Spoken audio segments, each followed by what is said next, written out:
Hello friends, welcome to my YouTube channel PK smart study. Daily current affairs के video series में आपका स्वागत है। आज है 1 अगस्त 2020। 1 अगस्त 2020 से करंट अफेयर्स के जितने भी इंपॉर्टेंट क्वेश्चन बनते हैं हम इस वीडियो में डिस्कस करेंगे। चलिए वीडियो स्टार्ट करते हैं। आज का पहला इंपॉर्टेंट क्वेश्चन है, हरियाणा सरकार ने पहलवान बबीता फोगाट और किसे खेल विभाग में उप निदेशक यानी डिप्टी डायरेक्टर बनाया है। इसका सही आंसर है ऑप्शन नंबर ए, कविता दलाल। हरियाणा सरकार ने पहलवान बबीता फोगाट और कविता दलाल देवी को खेल एवं युवा मामले विभाग में उप निदेशक नियुक्त किया है। इन दोनों पहलवानों ने इस पद के लिए राज्य सरकार को आवेदन दिया था। उन्हें हरियाणा उत्कृष्ट खिलाड़ी नियम 2018 के तहत उप निदेशक के पद पर नियुक्त किया गया है। आदेशों के अनुसार दोनों को 1 महीने के अंदर विभाग से चुनना होगा। चलिए आपको इमेज में दिखाते हैं। ये आपको इमेज में दिखाई दे रही हैं, ये हैं कविता दलाल और बबीता फोगाट जी। चलिए आपको हरियाणा के बारे में बताते हैं। हरियाणा का गठन 1 नवंबर 1966 को हुआ था। वर्तमान मुख्यमंत्री श्री मनोहर लाल खट्टर, जो कि आपको इमेज में दिखाई दे रहे हैं। गवर्नर है Shri Satyadev Narayan Arya. Capital Chandigarh. First CM Bhagwat Dayal Sharma. First governor Dharmavira. Lok Sabha seat 10, Rajya Sabha seat 5, total district है 21। Punjab and Haryana high court, जो कि चंडीगढ़, हरियाणा और पंजाब के न्यायिक क्षेत्र में आता है।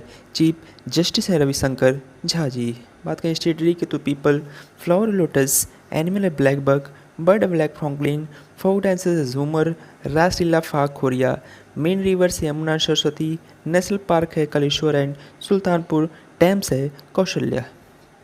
चलिए आपको मैप में दिखाते हैं। ये मैप में हरियाणा। अगले क्वेश्चन में जाने से पहले अगर ये वीडियो आपको पसंद आ रही हो तो लाइक और शेयर जरूर कर दें। साथ ही में हमारे Telegram channel PK smart study को भी ज्वाइन कर लें। वहाँ आपको सारे पीडीएफ एक साथ मिल जाएंगे। क्वेश्चन नंबर 2, प्रधानमंत्री नरेंद्र मोदी का निजी सचिव किसे नियुक्त किया गया है। इसका सही आंसर है ऑप्शन नंबर सी, हार्दिक सतीश चंद्र शाह जी को।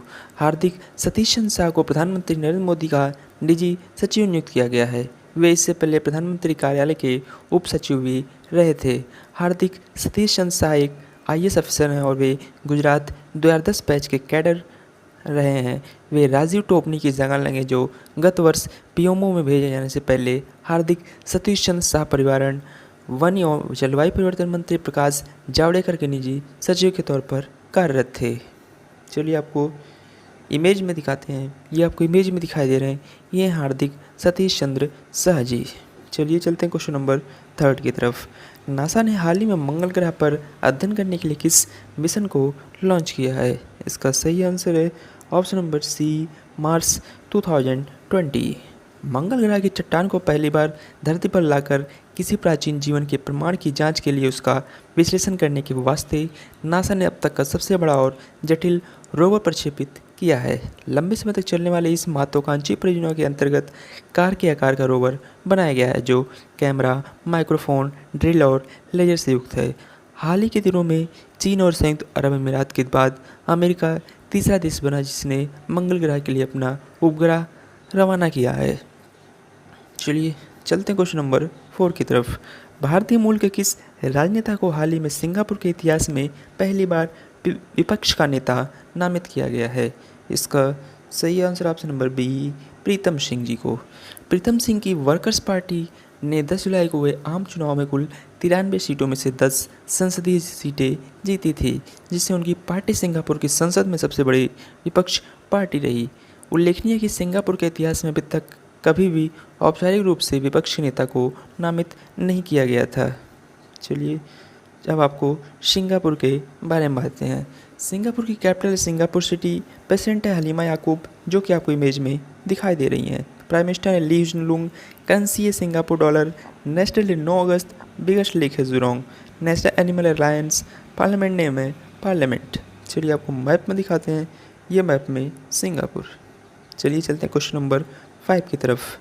किस केंद्रीय मंत्री ने पदार्थ उपयोग विकार्य और व्यवहार व्यसनों के लिए मानक उपचार दिशा निर्देशों पर ई पुस्तक जारी की है। इसका सही आंसर है option number C, doctor Harshvardhan ji. केंद्रीय स्वास्थ्य मंत्री डॉक्टर हर्षवर्धन ने पदार्थ उपयोग विकार और व्यवहार संबंधी व्यसनों के प्रबंधन के लिए मानक उपचार दिशा निर्देशों पर ई पुस्तक जारी की है। मंत्री ने आगाह किया है कि वर्ल्ड ड्रग रिपोर्ट 2020 बताती है कि कोविड-19 देश में विकारों को उत्पन्न करेगा। मादक पदार्थ का उपयोग हृदय, कैंसर और मानसिक स्वास्थ्य जैसे गैर संचारी विकार से जुड़ा हुआ है। उन्होंने यह भी कहा कि धूम्रपान कोविड-19 के लिए जोखिम बढ़ाता है। चलिए चलते हैं क्वेश्चन नंबर 6 की तरफ। ग्रामीण विकास को बढ़ावा देने के लिए CSIR और विज्ञान भारती के साथ किस संस्था ने उन्नत भारत अभियान शुरू किया है? इसका सही answer option number A IIT Delhi. जनजातीय मामलों के मंत्रालय के तहत संचालित ट्राइफेड ने उन्नत भारत अभियान को लागू करने के लिए IIT दिल्ली के साथ एक समझौते पर हस्ताक्षर किए। कई संस्थानों के 26 प्लस शोध कार्यों को प्राप्त करने के लिए ट्राइफेड के वंदन कार्यक्रम के तहत काम करने वाले आदिवासी उद्यमियों के लिए समझौते पर हस्ताक्षर किए गए, जो कि उन्नत भारत अभियान का हिस्सा है। नए समझौते के साथ माइनर फॉरेस्ट प्रोड्यूस में लगे आदिवासी वन निवासी नई प्रसंस्करण प्रौद्योगिकियाँ, मेंटेनेंस, ट्रांसफार्मर, डिजिटल सिस्टम, उत्पाद नवाचार और हैंड होल्डिंग तक पहुँच सकेंगे।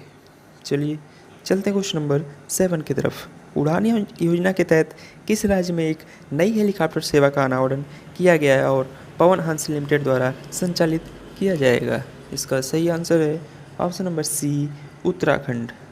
बात करें उत्तराखंड में देहरादून नई टिहरी श्रीनगर गोचर मार्ग पर एक सस्ती हेलीकॉप्टर सेवा के तहत उड़े देश का आम नागरिक क्षेत्रीय कनेक्टिविटी योजना का उद्घाटन किया गया।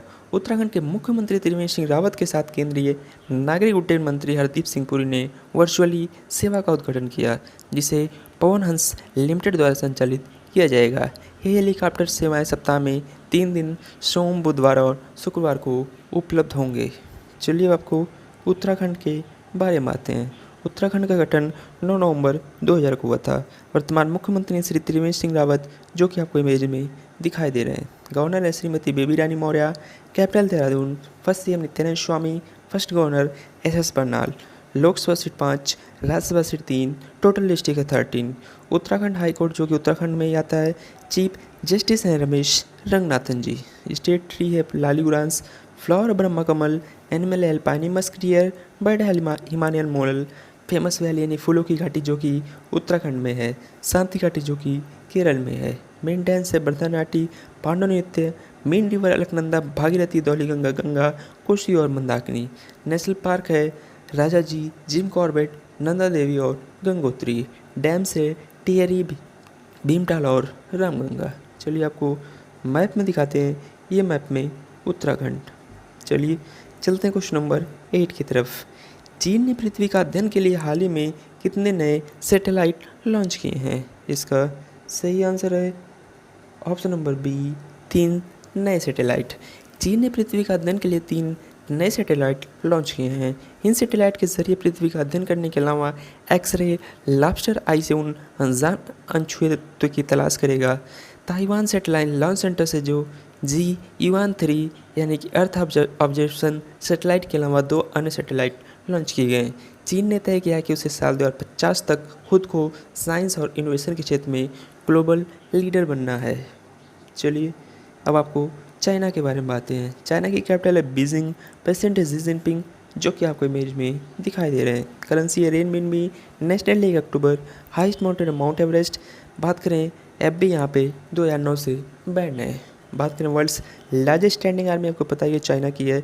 वर्ल्ड्स लार्जेस्ट इकोनॉमी चाइना की है। चाइना के नेशनल गेम की बात करें तो टेबल टेनिस। बर्ड है वाइट जेट पांडा। फ्लावर है प्लम ब्लॉसम। पार्लियामेंट नेम है नेशनल पीपल्स कांग्रेस। चलिए आपको मैप में दिखाते हैं। ये मैप में चाइना। चलते हैं क्वेश्चन नंबर 9 की तरफ। महाराष्ट्र सरकार ने कोरोना वायरस प्रसार को देखते हुए राज्य में लॉकडाउन किस तारीख तक बढ़ा दिया है? इसका सही आंसर ऑप्शन नंबर सी 31 अगस्त तक। महाराष्ट्र सरकार ने कोरोना वायरस के बढ़ते मामलों को देखते हुए राज्य में लॉकडाउन को 31 अगस्त तक बढ़ा दिया है। बता दें कि महाराष्ट्र देश में कोरोना से सबसे ज़्यादा प्रभावित राज्य है। यहाँ अकेले कोरोना संक्रमण के लगभग 4 लाख से ज़्यादा मामले हैं। चलिए चलते महाराष्ट्र के बारे में बातें हैं। महाराष्ट्र का गठन 1 मई 1960 को हुआ था।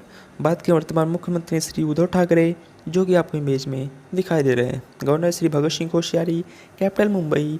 First CM Yashwantrao Chavan. First governor John Colville. Lok Sabha seat 48, Rajya Sabha seat 19, total district है 36। बॉम्बे हाई कोर्ट, जो कि Goa, Dadra and Nagar Haveli, Daman and Diu, Maharashtra के न्यायिक क्षेत्र में आता है।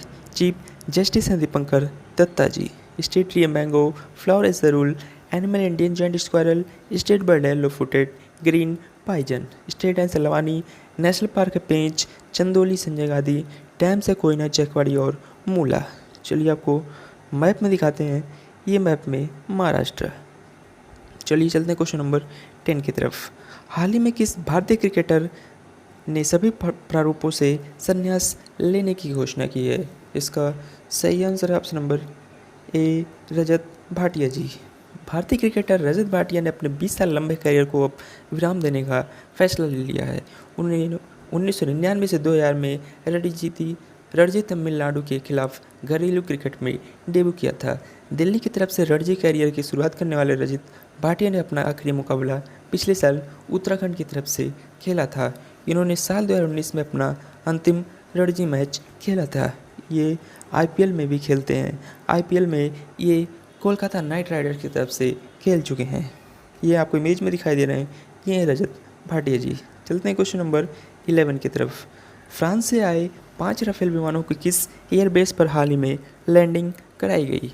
इसका सही answer option number C, Ambala airbase. भारतीय वायुसेना के बेड़े में 5 सुपरसोनिक राफेल शामिल हो गए हैं। इन फाइटर विमानों की अंबाला एयरबेस पर 29 जुलाई 2020 को हैप्पी लैंडिंग कराई गई। विमानों का एयरबेस पर उतरने के बाद वाटर सैल्यूट देकर स्वागत भी किया गया। भारतीय वायुसेना के बेड़े में शामिल होने के लिए 5 राफेल फाइटर जेट फ्रांस से 27 जुलाई 2020 को रवाना हुए थे। बता दें कि भारत और फ्रांस के बीच 36 राफेल विमान की डील हुई है। कुल 36 राफेल में से 30 लड़ाकू विमान है, जबकि 6 ट्रेनर विमान हैं। चलिए आपको इमेज में दिखाते हैं, ये आपको इमेज में दिखाई दे रहा है, ये है राफेल विमान। चलिए चलते हैं, आपको फ्रांस के बारे में बातें हैं। फ्रांस की कैपिटल है पेरिस। प्रेसिडेंट है इमानुएल मैक्रोन, जो कि आपको इमेज में दिखाई दे रहे हैं। प्राइम मिनिस्टर है Jean Castex. Currency euro. Next day 14 जुलाई। Highest mountain Mont Blanc. Largest lake है बोरगेट। नेशनल गेम की बात करें तो फुटबॉल। फ्लावर है आयरिस। एनिमल है गैलिक रूस्टर। पार्लियामेंट नेम है नेशनल असेंबली। चलिए आपको मैप में दिखाते हैं, ये मैप में फ्रांस। चलिए चलते हैं क्वेश्चन नंबर 12 की तरफ। भारतीय मूल की निम्न में से किस लेखिका के उपन्यास बर्न्ड शुगर को प्रतिष्ठित अवार्ड बुकर हेतु शामिल किया गया है? इसका सही आंसर है ऑप्शन नंबर ए, अवानी दोषी। दुबई में रहने वाली भारतवंशी लेखिका अवनी दोषी समेत 13 लेखकों के नाम को 2020 के बुकर पुरस्कार के लिए संचित सूची में किया गया है। इस सूची में 2 बार बुकर पुरस्कार जीत चुकी हिलेरी मिल्टन का भी नाम है। चयन मंडल ने लेखकों की संचित सूची तैयार करने के लिए ब्रिटेन और आयरलैंड में अक्टूबर 2019 से प्रकाशित 165 उपन्यासों का आकलन किया है। इसमें से 6 लेखकों के नाम की घोषणा सितंबर में होगी और नवंबर में पुरस्कार की घोषणा की जाएगी। चलिए चलते हैं क्वेश्चन नंबर 13 की तरफ। पाकिस्तान क्रिकेट बोर्ड ने पाकिस्तानी बल्लेबाज उमर अकमल का कितने साल का बैन घटाकर 18 महीने कर दिया है? इसका सही आंसर ऑप्शन नंबर सी, 3 साल का। पाकिस्तान क्रिकेट बोर्ड ने उमर अकमल की मैच फिक्सिंग के प्रस्ताव मिलने की जानकारी बोर्ड को न देने के कारण अप्रैल में क्रिकेट संबंधी सभी गतिविधियों से 3 साल के लिए बैन कर दिया गया था। अब जबकि उनका बैन 18 महीने के लिए रह गया, तो वे 19 अगस्त 2021 से दोबारा क्रिकेट खेलने के योग्य हो जाएंगे। चलिए आपको इमेज में दिखा दें, ये आपको इमेज में दिखाई दे रहे हैं, ये हैं उमर अकमल जी। चलिए अब आपको पाकिस्तान के बारे में बातें हैं। पाकिस्तान की कैपिटल इस्लामाबाद। प्रेसिडेंट है आरिफ अलवी। प्राइम मिनिस्टर इमरान खान, जो कि आपको इमेज में दिखाई दे रहे हैं। First PM Liaquat Ali. Currency है पाकिस्तानी रुपी। इंडिपेंडेंस डे 14 अगस्त। प्रियश लेक है Manchar. National game hockey. Animal है माचोर। बर्ड है चुकार। फ्लावर है जैस्मिन। पार्लियामेंट नेम है नेशनल असेंबली। चलिए आपको मैप में दिखाते हैं, ये मैप में पाकिस्तान। चलिए चलते हैं आज के लास्ट क्वेश्चन की तरफ। केंद्रीय मंत्रिमंडल ने हाल ही में पारंपरिक चिकित्सा पद्धति और होम्योपैथी के क्षेत्र में सहयोग पर भारत और किस देश के बीच समझौता ज्ञापन यानी MOU को मंजूरी दे दी है? इसका सही आंसर है ऑप्शन नंबर बी, जिम्बाब्वे। केंद्रीय मंत्रिमंडल ने हाल ही में पारंपरिक चिकित्सा पद्धति और होम्योपैथी के क्षेत्र में सहयोग पर भारत और जिम्बाब्वे के बीच समझौता ज्ञापन को मंजूरी दे दी है। प्रधानमंत्री नरेंद्र मोदी की अध्यक्षता में हुई केंद्रीय मंत्रिमंडल ने इस विषय पर भारत और जिम्बाब्वे के बीच हस्ताक्षर किए गए समझौता ज्ञापन को पूर्ण प्रभाव से स्वीकृति प्रदान की। इस समझौता ज्ञापन का मुख्य उद्देश्य समानता और आपसी लाभ के आधार पर दोनों देशों के बीच पारंपरिक चिकित्सा पद्धति के क्षेत्र में सहयोग को मजबूत करना है। चलिए आपको जिम्बाब्वे के बारे में बात हैं। जिम्बाब्वे की कैपिटल है हरारे। बात करें प्रेसिडेंट है इमरसन मंगांगवा, जो कि आपको इमेज में दिखाई दे रहे हैं। करेंसी है जिम्बाब्वियन डॉलर। इंडिपेंडेंस डे 18 अप्रैल। हाइस्ट माउंटेन है इंगियानी। बात करें नेशनल गेम की तो फुटबॉल। एनिमल है सैबले एंटेलोपे। बर्ड है बेटेलियर ईगल। फ्लावर है फ्लेम लिली। चलिए आपको मैप में दिखाते हैं, ये मैप में जिम्बाब्वे। चलिए चलते हैं आज के 1 अगस्त के इतिहास में हुए घटनाओं के बारे में बातें हैं। 1 अगस्त 1732 को बैंक ऑफ इंग्लैंड का उद्घाटन किया गया। 1785 में कैरोलिन हर्सल धूमकेतु की पहली महिला खोजक बन गई। 1818 में संयुक्त राज्य विभाग के पृथक स्थलाकृतिक ब्यूरो की स्थापना की गई। 1855 में मोंटे रोसा पर पहली चढ़ाई आल्प्स में दूसरे सर्वोच्च शिखर सम्मेलन का आयोजन किया गया। 1869 में भारतीय नागरिक सेवा अधिकारी हरकोट बटलर उत्तर प्रदेश के प्रथम राज्यपाल बने थे। 1883 में डाक सेवा को महत्व देने के लिए ग्रेट ब्रिटेन ने अंतर्देशीय डाक सेवा की शुरुआत की थी। 1914 में इतिहास में प्रथम विश्व युद्ध की शुरुआत जर्मनी और रूस द्वारा की गई। 1914 में यूरोप में युद्ध के कारण न्यूयॉर्क स्टॉक एक्सचेंज बंद कर दिया गया। 1920 में राष्ट्रपिता महात्मा गांधी ने अहिंसापूर्वक असहयोग आंदोलन की शुरुआत आज ही के दिन की थी। 1946 में संयुक्त राज्य अमेरिका में परमाणु ऊर्जा आयोग की स्थापना की गई। बाद के 1957 में तो राष्ट्रीय पुस्तक संस्थान की स्थापना की गई थी। 1960 में पाकिस्तान की पुरानी राजधानी को कराची से बदलकर इस्लामाबाद में तब्दील कर दिया गया था। 1995 में शनि के एक और चंद्रमा की खोज हब्बल दूरबीन द्वारा की गई। 1997 में स्टीव जॉब्स ने बोस्टन शहर के मैकवर्ल्ड एप्पल कंप्यूटर और इंक से दोबारा से जुड़े। बाद के 2000 में तो अली सरदार जाफरी प्रसिद्ध शायर जिनको ज्ञानपीठ पुरस्कार से सम्मानित किया गया। 2006 में संसार की सबसे पहली भूकंप पूर्व चेतावनी सेवा जापान द्वारा शुरू की गई। बात करें 2008 में तो भारत के विशेष निगरानी समझौते को अंतर्राष्ट्रीय परमाणु ऊर्जा एजेंसी के बोर्ड द्वारा हरी झंडी दिखाई गई थी। 1 अगस्त के राष्ट्रीय और अंतर्राष्ट्रीय दिवस की बात करें तो विश्व स्तन दूध दिवस और राजर्षि पुरुषोत्तम दास टंडन जयंती दिवस, लोकमान्य तिलक स्मृति दिवस 1 अगस्त को ही मनाया जाता है। 1 अगस्त को लिखने लोगों की मृत्यु की बात करें तो 1913 देवकी नंदन खत्री पुरुष जो कि लेखक थे। 1920 की बात करें तो बाल गंगाधर तिलक जो कि स्वतंत्रता सेनानी थे। 1 अगस्त को जन्मे प्रसिद्ध व्यक्तियों के बारे में बात हैं। 1913 भगवान दादा अभिनेता और 1987 तापसी पन्नू जो कि अभिनेत्री हैं। चलिए चलते हैं आज के स्टैटिक जी के क्वेश्चन की तरफ। भारत के किस प्रकार के शास्त्रीय नृत्य के प्रकारों में पुंग जो एक ड्रम का एक अभिन्न अंग है? इसका सही आंसर है ऑप्शन नंबर डी, मणिपुरी। चलिए चलते हैं आंसर ऑफ एसटीडी क्वेश्चन की तरफ। मदर इंडिया कोहिनूर एक सपेरा ऐसी फिल्मों में काम कर चुकी किस दिग्गज अभिनेत्री का हाल ही में निधन हो गया? इसका सही आंसर है ऑप्शन नंबर ए, कुमकुम। चलिए चलते हैं क्वेश्चन ऑफ द डे की तरफ। नागरिक उड्डयन महानिदेशालय द्वारा मान्यता प्राप्त भारत का पहला ड्रोन प्रशिक्षण स्कूल कौन सा है? इसका सही आंसर आपको कमेंट बॉक्स में कमेंट करके बताना है। ऐसे ही डेली करंट अफेयर्स के वीडियो के लिए आप अपने चैनल पीके स्मार्ट स्टडी को सब्सक्राइब करें। वीडियो पसंद आई हो तो लाइक और शेयर जरूर करें। Thank you.